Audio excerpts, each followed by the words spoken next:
네. 그리고 준호 캐릭터는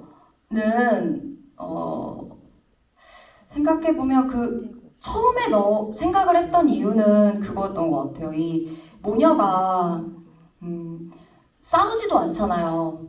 그 정도로 이 두 사람 관계에 어떤 온기도 없는 상태잖아요. 그래서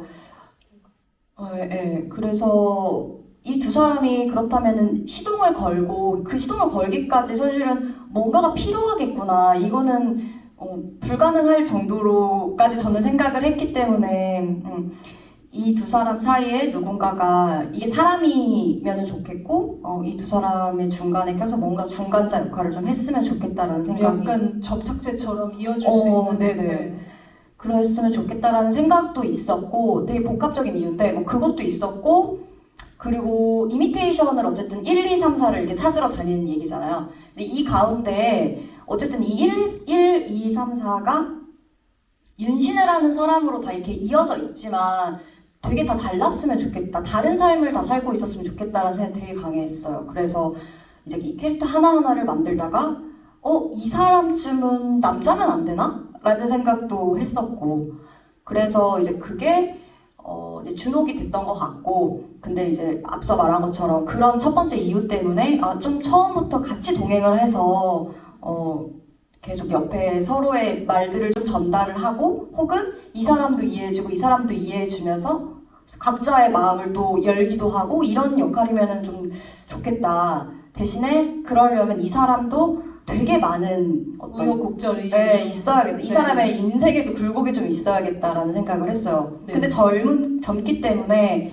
되게 어린 나이부터 뭔가 굴곡이 좀 있었으면 좋겠다라는 생각을 했고 그래서 아이돌 연습생 제가 아이돌 연습생에 좀 관심이 늘 있었던 게 좀 어쨌든 그 생활이 좀 독특하긴 하잖아요. 학창 시절을 좀 되게 남다르게 보낼 수밖에 없고 그리고 그 모든 시간을 정말 빠른 나이에 인생을 정말 막 쏟아붓기도 하는데 사실 실패한 사람 되게 훨씬 많잖아요. 중간에 어쨌든 아이돌로 넘어가지 다음 단계를 가지 못한 사람들이 되게 많잖아요. 근데 저는 이게 약간 운동선수처럼 좀 비슷하다고 생각을 했거든요. 계속 체육만 하던 사람이 뭔가 이제 뭐 금메달을 따지 못하고 올림픽을 가지 못하면 이때 오는 이 사람의 정말 이 무력해지는 마음 이런 것들이 되게 비슷하겠구나 이 아이돌 연습생이 이런 생각을 예전부터 갖고 있어서 그게 이제 좀 이렇게 서랍 속에서 딱 이렇게 꺼내진 것 같아요. 이 영화에 나오는 모든 캐릭터가 작은 역할 하나하나까지 좀 공감될 수 있는 지점들 그 사람들이 가지고 있는 굴곡들을 잘 표현했다라는 생각을 저도 했었는데 사실은 이제 그런 지점에서 이제 관객으로 제가 이제 이렇게 가지는 공감 지점도 있었겠지만 배우도 마찬가지잖아요. 배우도 어떻게 보면은 이 영화에서 계속 말하고 있는 가짜와 진짜에 대해서 고민하게 되고 또 어떤 부분에 있어서 굴곡을 겪을 수밖에 없는 지점들도 있다라는 생각이 들어요. 그래서 주영 배우님은 이제 이 캐릭터들이 가지고 있는 가짜 진짜에 대한 얘기들을 어떻게 좀 받아들이셨는지도 좀 같이 엮어서 여쭤보면 좋을 것 같아요. 그 대사 하잖아요. 전 짝퉁 같은 거 안 할래요 하면서 할 때 이게 되게 와닿았을 것 같다는 생각 들었거든요. 연기를 하는 사람의 입장에서도. 근데 그 짝퉁 같은 거 안 해요. 저는 이 대사는 약간 진짜와 가짜의 어떤 그런 의미보다는 저는 엄마에 대한 뭔가 복수심에 차서 이제 그걸 되게 비하하면서 말하는 감정이라는 게 컸고 그리고 이제 진짜와 가짜는 저도 이제 영화를 찍으면서 점점 그런 생각이 들더라고요. 엄마는 되게 이미테이션 가수고 그렇지만 되게 진심으로 항상 진정성을 갖고 하는 사람이고 하다는 진짜 그냥 리얼타임의 자기를 보여주는데 그게 진정성이 없잖아요. 그러니까 도대체 어떤 게 진짜고 가짜일까? 저도 그런 생각들이 들었어요. 진짜가 뭐고 가짜가 뭐고 그것도 아직도 저도 계속 생각하게 되는 질문인 것 같아요. 그리고 그리고 또 배우로서 이제 할 때 저도 이제 제일 중요하게 생각하는 부분은 저도 그게 제일 중요하게 생각하는 것 같아요. 그냥 이 장면이 인간이나 캐릭터가 가짜처럼 보이는 게 저도 제일 싫은 것 같아요. 싫고 제가 배우를 하기 전에도 항상 그렇게 약간 조금이라도 가짜라는 생각이 들면 몰입이 확 깨지더라고요. 네, 스스로 느낌이 네, 네. 그래서 항상 제가 배우로서 제일 중요하게 생각하는 부분이 이제 진짜 같고 리얼함 이런 걸 좀 저도 추구하게 되는 것 같아요. 그러면 그 이상은 배우 닮은 건 알고 있었어요? 네, 이상 가수 죄송해요. 네, 잠깐 말이 헛나왔어.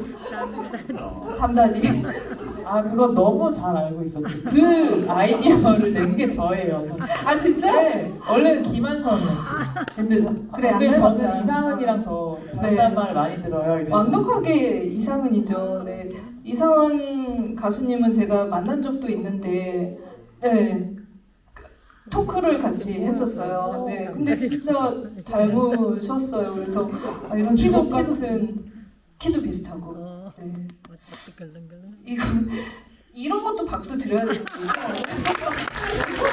오늘 건강이 좋아지고 제일 뜬금없었던 박수지만 이건 진짜 네 알겠습니다. 아까 또 손 드신 분 계셨었거든요. 네 먼저 드릴게요. 네. 오늘 보니까 더 닮은 것 같아. 저는 좀 궁금한 게 그 자동차 이 창문이 고장 나잖아요. 그래서 이제 그 엄마랑 이제 딸이 서로 이제 좀 신경전을 벌이면서 이제 그 창문이 고장이 나는데 이제 그거를 나중에 주옥이 이제 땡겨서 이제 고쳐주기도 하잖아요. 사이 역할을 하면서. 근데 그 말고도 좀 창문이 가진 또 의미를 또 담으신 게 있는지, 그리고 또 그 아이템 창문이 고장났다는 아이템을 어떻게 생각했고 왜 거기에 좀 녹아내려고 했는지 그게 좀 궁금합니다. 네. 고장난 창문에 대해서. 감독님께. 네. 그러니까 신기한 것 같아요. 창문에 대해서 간혹 이렇게 질문을 주신 분들이 계신 거예요. 근데 네. 너무 김새는 얘기일 수 있는데 창문은 사실은 이제 그 시나리오를 쓸 때 그 소위 말해 씨 뿌리고 거두고 이런 어떻게 보면 약간 장치적인 것들이 이제 좀 이렇게 기술적으로 필요할 때가 있잖아요. 기능적으로 좀 필요할 때가 있잖아요. 네. 그래서 저는 이 로드무비 속에서 일단 처음에 이 두 사람이 뭔가 뭐 티격태격 뭔가 잘 맞지 않아서 뭔가 하나 고장이 난 게 있어야 될 것 같고 그것이 나중에 고쳐져야겠다 뒤로 가서 이런 생각을 막연히 했고 로드무비에 사실 그런 거 되게 많잖아요. 네, 네. 그래서 그런 식으로 사실 처음 생각을 했던 거고 근데 그게 이 두 사람이 아니라 준옥이랑 그냥 계속 동행을 하다 보니까 이 준옥이 왠지 해야 될 것 같은 느낌이 그냥 본능적으로 사실 들었고 그랬던 것 같아요. 그래서 지금 생각해보면 이 영화에서 보면 그러니까 정작 하다가 순이에게 해야 할 말, 순이가 하다에게 해야 할 말을 보면 이렇게 직접적으로 하지 않고 항상 전달. 네, 전달을 하고 제3자에게 그냥 그 얘기를 해버리고 이런 식으로 항상 간단 말이에요. 약간의 그 어긋남들이 있단 말이에요. 그래서 창문도 그런 의미로서 그런 것들이 그냥 본능적으로 제가 그냥 나왔던 것 같아요. 네. 이 영화를 만들면서. 네. 네. 이 구조는 사랑방송님과 어머니 똑같이 나와요. 네. 그 아이 오키를 통해서 이 둘이 계속 그 본인의 대사를 하지 않고 근데 이걸 굉장히 코믹하게 잘 살리셨더라고요. 긴장 관계이긴 한데 또 관객들은 남의 싸움 그렇게 지켜보는 게 좀 재밌잖아요. 말이 오고 가는 그런 재미들이 있었고 고장난 창문의 의미는 감독님께서 설명해 주셨습니다. 갑자기 이제 그 질문 경쟁이 붙었는데 그래도 최대한 한번 조금 더 받아보도록 하겠습니다. 먼저 드신 지금 손 들고 계신 분 드릴게요. 하얀 티셔츠 입으신 분.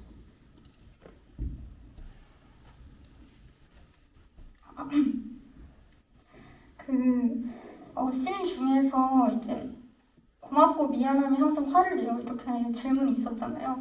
근데 그 질문을 일단 처음에 어떻게 생각해 내셨는지가 너무 궁금하고 왜냐하면 저는 그 질문을 처음 들었을 때 완전 제 성격이랑 비슷하고 저를 관통하는 질문이라고 생각을 했는데 다시 생각을 해보니까 영화 주제를 관통하고 있는 질문이다라고 생각이 들었고 또 주영 배우님께서는 처음에 이 질문을 이 대사를 듣고 생각을 하셨을 때 어떤 반응을 하셨는지 궁금해요. 네, 감독님과 배우분들이 각자의 입장에서 얘기해 주시면 될 것 같습니다.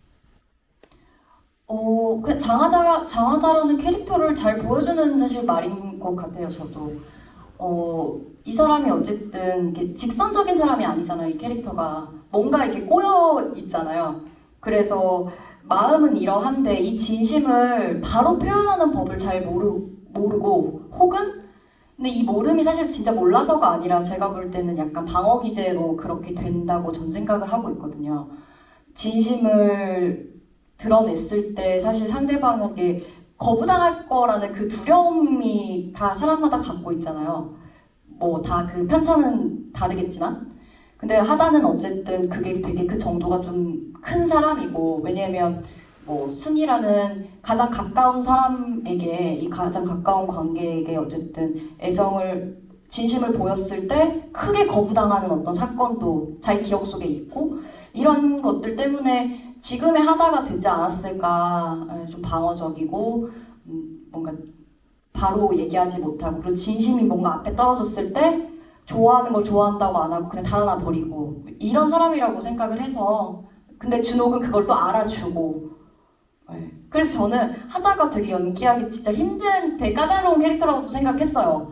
네. 왜냐면 딱 그런 거 같거든요. 그걸 또 알아주니까 또 좋기도 해. 나 알아주니까. 근데 너무 많이 아는 건 또 너무 불편해. 네, 그런 마음이지 않을까. 근데 배우님한테 이런 얘기를 했을 때 너무 안다. 너무 그거 알겠다고 이해를 해주셔가지고 그렇게 잘 표현해 주신 것 같아요. 저는 이제 그 대사를 들었을 때 하다가 되게 뭔가 자기가 꽁꽁 숨겨놨던 거를 들킨 이제 기분이잖아요. 그래서 되게 놀라기도 하고 부끄럽기도 하지만 한편으로는 그걸 알아차린 사람에 대한 어떤 호감이 생길 것 같았어요. 준호기에 대해서. 그리고 하다가 그렇게 약간 자기의 어떤 엄마에 대한 그런 상처들이나 그런 것들로 자꾸 삐뚤어지게 어떻게 이런 것들이 이제 발산이 되는데 그런 하다에게 준호기 같은 사람이 나타나서 참 다행이다라는 생각이 들었어요. 그래서 하다랑 준호기가 유시민 어쨌든 2가 나오면 잘 이루어졌으면 좋겠다.